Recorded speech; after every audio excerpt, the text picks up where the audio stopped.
All right, good morning, everyone, and welcome to today's small business webinar. My name is Paul LaChapelle. I'm with Montana State University Extension, and it's a pleasure to welcome you all to this December small business webinar. I'd like to remind you all that we are recording today's webinar and we'll be posting the archive link on our website, and you can see the web address that's posted in the Q&A box. That Q&A box, by the way, you can use to ask questions or pose comments, and our presenter today will be taking those questions throughout the presentation and addressing them at the end as well. Today's webinar is sponsored by the Small Business Development Centers, which are affiliated with the Montana Department of Commerce and the U.S. Small Business Administration, the Montana Economic Developers Association, MSU Extension Community Development, with additional support from the Great Falls Development Authority and the University of Montana. If you have any tech support questions or needs, feel free to call that number that's in the Q&A box, or you could email me my address that's posted there as well. So now it's my pleasure to introduce today's presenter and a longtime colleague and friend who's been helping to organize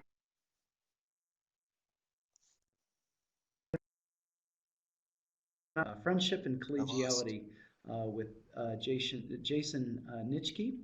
Jason is the regional director of the Great Falls Area Small Business Development Center, and he'll tell you a little bit more about himself and today's topic. So, Jason, with that, I'll turn it over to you, and thanks so much for joining us and providing this information. Thank you very much, Paul. I appreciate it. I'm making notes as people walk in because, as a federally funded and state-funded taxpayer-funded program, the government wants to know who is with us today. So I'm writing down everybody's names here along the way. This is now, as Paul said, we're going into our third full year of the webinar series in partnership with MSU Extension, MEDA, and Great Falls Development Authority. So thank you everybody for participating. We're going to talk about starting a side hustle today. Hopefully everybody has had an opportunity to read the Dilbert comic now. I put this on our pre-business workshop slide deck as well. If you haven't had an opportunity, I think it's funny. I have a great idea for a startup company. All I need is an investor and an engineer or somebody else to do all the work. And of course, the punchline is, I believe what you have is actually nothing. So let's go ahead and get started. There was an article last year in the Harvard Business Review that indicated that 40% of Americans have an outside source of income beyond their day job. And that same article indicated that 2/3 of survey respondents were considering a side gig, and I'm assuming some of you here joining us today are those folks. And if you're anything like me, of course, there's a difference between thinking about something and actually doing something. So my goal for you today is to help to encourage you to get from that idea stage to the do stage. Briefly, just a bit about me. I'm Vice President here at Great Falls Development Authority and Regional Director of the Great Falls Area Small Business Development Center. The SBDCs are a federally funded resource partner of the U.S. Small Business Administration, and we also receive taxpayer funds from the Montana Department of Commerce. I was born and raised here in Great Falls. I got my undergraduate degree at UM in Missoula and my master's degree in Honolulu. I know, poor me. Some economic development certifications I have that qualify me to advise entrepreneurs on how to do things and best practices in business ownership. I'm a certified export counselor. I teach our cash flow and profit workshops, profit mastery here in the Great Falls area. I am an economic development finance professional, an accredited business consultant, and a certified business advisor. I also have, I come from a family of entrepreneurs. I've owned and operated a couple of businesses in my life. The first, I was a freelance and stringer photographer, photojournalist for news services in the Denver metropolitan area and nationwide. And then my last entrepreneurial activity was a relatively brief period as a co-owner of Carondelet Estate Services, an estate liquidation company in the St. Louis, Missouri area. A couple of years of work in state government, but I spent the majority of my career as a broadcast journalist and working journalist. So this is what we're going to talk about today. Really what we're going to do is discuss PDCA, plan, do, check, adjust. And really that's based on the lean manufacturing model. Lean manufacturing is really a concept that addresses minimum inputs to do product testing with a targeted group of some kind. And that may be, product testers, survey respondents, or some form of primary market research. The lean approach really is 100% applicable to businesses of all stages, industries, and sizes. And really what that means is just to do something, try something, learn from those attempts, and pivot along the way. It's really about trying stuff and being agile versus rigid in the business approach. And it comes from the approach of having the customer mindset. So let's first start with a couple of definitions. First, what is the definition of a business? A business is an effort to make a profit, folks. It's not a hobby. So hopefully, if you're here, you're probably talking about turning a hobby or a passion into a profit-making venture. We're trying to sell products and services for a price, manage our expenses, and end up with something at the end of it all. Again, it's a profit-making activity, and the word profit specifically implies that you've met two conditions.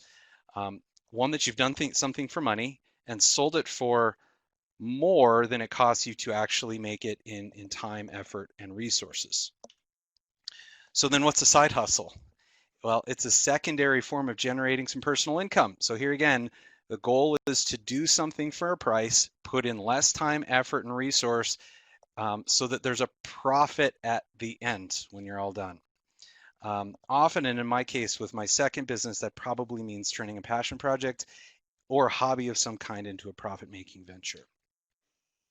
And why would you want to start a side hustle over jumping in with both feet, leaving employment and doing this thing full time, whatever it may be? Well, statistically speaking, the odds are not on your side. The odds are against you in regards to the business lasting. And there are, of course, a million ways to fail. So, statistically speaking, according to the U.S. Small Business Administration nationwide, 2 out of 10 businesses close up within 1 year of starting. 1 out of 2 businesses can't make it 5 years. And 7 of 10 businesses, 70% of all businesses don't make it a decade. So, and again, those are nationwide statistics. So starting a side business, assuming your goal would be to someday potentially turn that into a full-time gig, is a fantastic way to turn that hobby into a business with limited capital resources on the front end. Plus, and perhaps most importantly, taking the lean approach helps you learn along the way and become more self-aware. Learning along the way, what do you need to learn? Well, you need to learn your customers. You need to make sure that your pricing is correct. You need to understand how to manage your costs of doing business, limiting the cost of doing business to get into the business, managing spending. Most businesses that don't have enough cash are high-risk businesses. They rely heavily on debt, and the more you rely on debt and the more cash poor you are, the more risky some catastrophic event or even a minor event can force your business into one of those failure statistics. The great thing about starting a side business is that you've got less risk because you've got less planning really that's necessary to do it. Although the majority of the content of the next 10 minutes, 15 minutes is going to be about how important planning is.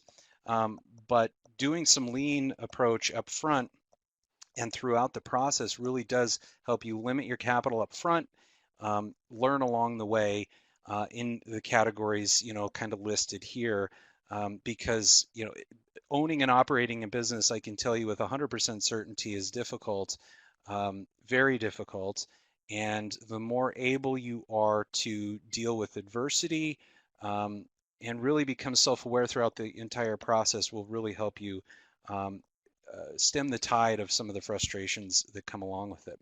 So let's start with that PDCA acronym with plan. Obviously, you should probably pick a business activity that you know well. I'm going to make the assumption that most folks are not going to try to start a side business as an architect when they have no architectural experience or education in that area. So pick something you know.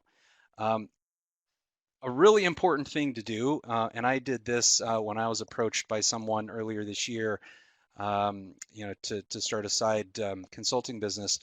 You have to figure out what your employer's policies are. Will they allow you to actually do something on the side?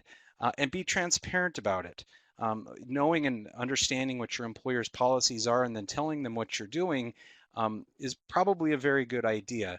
At the end of the day, you really are trying to avoid things like commingling company employees, your company equipment with your side business, any other side your company related technology. You probably don't want to do it on time that you're billing to your employer. And then another, did I misspell personal? You don't want to commingle personal and business related funds either. So we're going to kind of step through some of that here momentarily, but those are some kind of very fundamental things. Do what you know. Make sure that your employer is cool with it, and then don't commingle a variety of things. In the example that I was referencing earlier this year, I was approached by somebody to do some consulting work for them. Well, I don't have a computer of my own. I use my company computer for company purposes, and I don't use a computer at the house. So there was all of these capital expenditures up front that it just made me come to the conclusion that I couldn't do that or shouldn't do it because the return on investment just wasn't there for me. So some other elements on the planning side that you should probably address, the three primary elements of business: market operations and financials. Really, any business, regardless of size, has to address these various things. Just a couple of brief definitions. What does market mean? Well, that's your customers, that's your competition, and really how you promote yourself. What's operations? Well, those are internal policies and procedures that help you do the thing that you're doing. And then literally everything that you do, every idea, every action has a financial impact. So you need to track and report that stuff. The next step along the way, I would tell you, be legitimate. Don't be a sole proprietor. I'm not an attorney. I'm not an accountant. So you can do those things. It's certainly, you can be a sole proprietor. It's not a legal entity. There is no liability separation between you, the person, and the business activity. So my guidance would be, my recommendation would be, pick a legal entity. Most businesses nationwide that get started are solely owned LLCs. That's a relatively easy thing to do within the Secretary of State's office in Montana, and I believe most states around the country. So pick that entity and create that legal entity. And the note here, see the startup checklist. Some of the files that we have available for you for download can link you straight directly to the Montana Secretary of State's office, so that if you choose to do those things by yourself, you can do that online.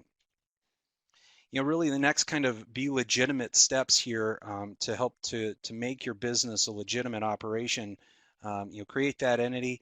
Once you've got that piece of paper from the Secretary of State, go to the IRS and get an employer identification number. LLC paperwork will cost you a bit. An EIN, if you're not in the wrong place, is free and can be completed in real time. And again, that startup checklist I've got for you does have a direct link to the IRS website.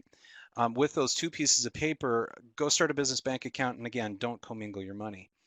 Some other things that you really want to do to address, creating a legitimate operation: get your licensing. The great thing about the state of Montana is that there is no one, I'm being sarcastic here, there is no one business license available to businesses throughout the state.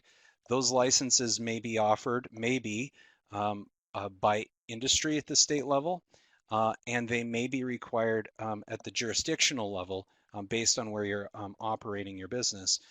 So the Montana License Lookup page is one place that you can go to do a keyword search. It's not 100% comprehensive, but it's not a one-stop shop, but it's pretty close.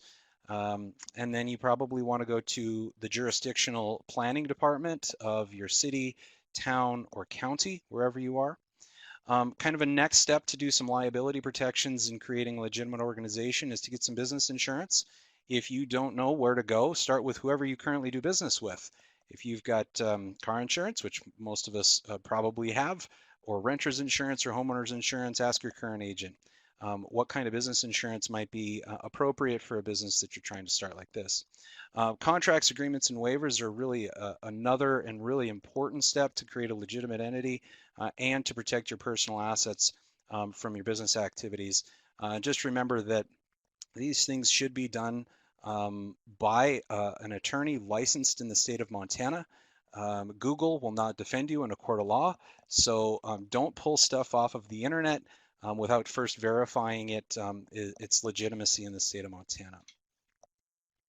And again, before we launch, there are two extremely important things to know on the planning side before you pull the trigger to do this thing. And those really are customer facing and cost facing. Who are your customers? And I'm going to go into some more detail here momentarily. And then what are the costs of doing business? What's it going to cost you to get this thing up and running and keep going? So once you've decided to pull the trigger, what are the things that you should do on the market side of things? Well, you should probably have some sort of pilot product. What are the characteristics of this product or service that you're going to take to the market? How are you going to get the idea out there? Again, who are the very, very, very first customers, your early adopters? How do you find them? How do you go about, getting these people to pay you for something? And then what differentiates you? What is your value proposition? So some of these things are really things that you should think through and have really good answers to so that you have an elevator pitch when you actually start to sell a product or service for the very first time. And then do it. Go out and do it. And don't be discouraged. Just go out and do it. And that's the difference between having an idea and actually doing something.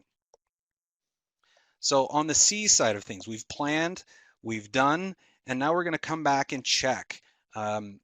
What are the industry performance indicators for whatever it may be that you're doing? There's probably market research out there. I can help with some of that stuff. Other SBDC advisors can go out and certainly gather some financial key performance indicators for you. Certainly talk to your customers. These early adopters hopefully are probably close to you, family, friends, whatever that may be. Ask them for open and honest feedback. Open and honest. The unfortunate reality is they may not give you open and honest feedback. So you have to go out and seek that to actually have something that's going to work. And then, one of the first marketing things really that most folks should do is go and claim their Google listing and use whatever, or Facebook page, or have some sort of basic website. Go and check the analytics and see what are people having the customer mindset. What are people looking for when they are looking for a product or service that you may have to offer? You can go out and you can find those things. Some other things on the operations side that, plan, do, check, always coming back to the operational policies. What do you do with money? If you're going to do something at a farmer's market, when do you deposit that money? How long do you hold on to it? Does it sit in does it sit in cash? What kind of cash or what kind of payments do you take? Do you have a point of sale system? All of these things, we're looking for efficiencies. On the procedure side of things, really you do have to manage your time. I can tell you my first business, 100-hour weeks for 3 years, even at 23, 4 years old, I got really tired. And so graduate school became a better option for me at that point. But if you're spending so much time on this side business that has an impact, a negative potential impact on your current employment, your personal relationships, your kids, your significant others, you really need to kind of figure out a way to be more efficient. For the product or service more specifically, how do you maintain control of the quality? If you're going to be selling things, how much stuff should you have for wherever you're going to be selling it? Customer service, I cannot stress the importance of providing a service to your customer that they want, solving a problem for them, and the better you do in that case, the more likely you are to have some legs and success. The other thing, the insurance thing, always coming back and making sure that that what you're doing in the inventory or the general professional liability protections that you need is sufficient for what it is that you're doing today and in the near future. So always coming back and checking those things to verify that what you're doing is working. And again, on the financial side, every idea, every action ties back to the financials and the financial impacts. So be sure to track your cash flow. There are tax implications to earning money on a side business, so you'll likely need to report your earnings on an your individual tax return, the 1040, via an additional schedule. If you're a solely owned LLC, that schedule is a Schedule C. It flows through onto your individual tax return. So if you do business, another thing to think about, if you do business with another business or or an individual, you may receive a 1099 from them if they have paid you more than $600 over the span of a year. Even if you do not receive a 1099 from somebody, you are still required to report that income on your individual 1040. So plan, do, check, and then adjust. This is where we talk about the idea of pivoting. Are you delivering something that people want? And if not, you can figure out a product or service that your findings indicate that your customers do want. And if things are going well, of course, you can look into expanding into additional offerings. We talked about that initial offering, that additional product or service. If things are going well, how can you expand? How can you offer more things to more people to generate more capital? So again, this is kind of the area that we refer to in the business as the pivot. So that's the shortest of them. The planning is the heavy side of things. The doing is the day-to-day activity of things. The checking and adjusting is constant feedback from your customers and constant modifications towards where there are opportunities in the market. A couple of final slides for you. There are some ways for you to do some formalized planning. This here is an example of a growth wheel tool. Growth wheel is a business planning tool that I'm certified to offer in the state of Montana. In this example, this is one of 100 or more worksheets that people can use to help visualize and document some of their thoughts and their findings. Another one that's also included in the downloads here is the Business Model Canvas. It's a one-sheet business plan to help you think through some of those very basic things that I've mentioned throughout this presentation. My last thought here is just do it. Go out there, and if you've got an idea and have always wanted to be an entrepreneur but are scared of jumping in, maybe you don't have the capital to jump in with both feet, just get out there and do it. And I know I said at the top of this presentation that making some money is the goal, making profit is the goal, but you may find along the way that breaking even is totally okay with you because it creates happiness in your life and you enjoy doing it. So if you're breaking even and you're enjoying what you're doing and you're cool with that, continue to do it because you never know. If it creates happiness and you're passionate about it, you should continue to do that. Just know that you will have to report it on your individual 1040. That's all I've got, so I can take questions now if anybody has those questions. I'm going to be sending out additionally a survey here so that we can let the government know how we've done, and then also take your feedback and adjust accordingly. I've got contact information there for you. The best way to connect with me is via email. If you're interested more in what the Great Falls Development Authority, the economic development organization serving the Golden Triangle, 13-county region in north central Montana, what we do, you can check out our website, growgreatfallsmontana.org. And then if you're interested in small business development services in the state of Montana, SBDCs are the largest organization of business advisors in the country. There are 10 centers in Montana. You can contact any of the advisors and receive free assistance. We also do trainings like this, sbdc.mt.gov. I'm happy to take any questions. Thanks, Jason. That was really fantastic. Thanks for all that great information. Do we have any questions for Jason? All right. Well, while we wait and see if anybody is typing, let me just tell you real quick about our next small business webinar. It'll be the first one in the new year of 2020, and that is scheduled for Thursday, January 9th. And we will be hearing from Justin Jones, who's the Associate Vice President and IT Risk Manager at D.A. Davidson in Great Falls. And he's going to be talking to us about quick cybersecurity tips to keep your company safe. So please tune in for that.